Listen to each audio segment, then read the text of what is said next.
কারো জবান বন্ধ থাকবে না। জবান দিয়েছে কে? জোরে বলেন, জবান দিয়েছে কে? অত বড় একজন আলেমকে আমি সাইকে বসায় রেখে ওয়াজ করবো, এরকম বেয়াদব এখনো হয় নাই। সুতরাং সরাসরি ওনাকে ছেড়ে দিয়েছি।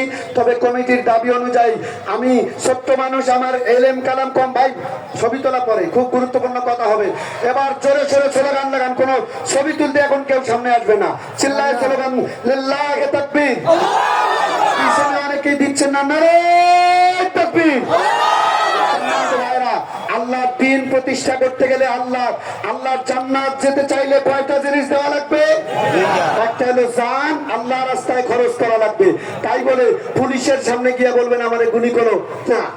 প্রয়োজন যদি আসে ইসলামের জন্য, কোরআনের জন্য, ইসলামী আন্দোলনের জন্য বুকের তাজা রক্ত দিতে আমরা প্রস্তুত। জোরে বলেন ঠিক কিনা? এই একটা। 2 নম্বর, ইসলামকে প্রতিষ্ঠা করতে গেলে আমাদের অর্থ খরচ করা লাগবে। টাকার দরকার আছে না নাই? টাকা ছাড়া গাড়ি চলে? সম্মানিত ভাইরা, একজন সাহাবীরা জীবনে এইভাবে খরচ করেছেন।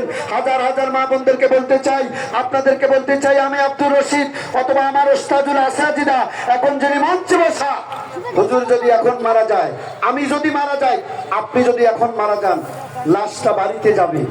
বাড়ির আর আমার সেই দামি ঘর, আমার সেই জাজিমের বিছানায় আমাকে আর শোয়াবে না। আমার বাড়ির বাইরে একটা ভাঙ্গা চকির উপরে আমাকে শোয়ায় রাখবে। আমার জামা কাপড়ের বোতাম খোলার টাইম নেবে না, কেসি দিয়া কেটে দিবে। এরপরে একটা মশারি দিয়া, সেরা দুর্গন্ধযুক্ত মশারি লটকাবে। এরপর সম্মানিত ভাইয়েরা একটু মনোযোগ,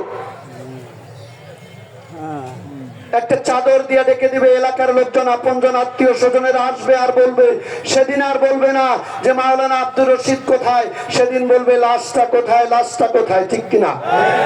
এরপরে কেউ বা বাঁশ কাটতে যাবে, কেউ বা কবর খনন করতে যাবে, কেউ বা আমার জন্য আপনার জন্য 3-4 টুকরা কাপড় কিনে এনে পানিতে চুবায় আর ওদের শুকাতে দিবে।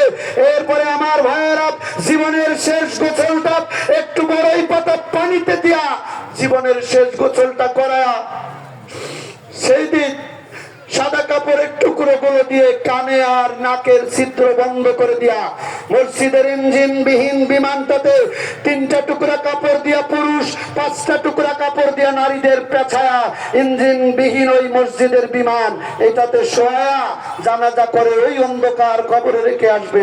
কেউ খোঁজ নিতে যাবে না, ঠিক কিনা? এই দিন কিন্তু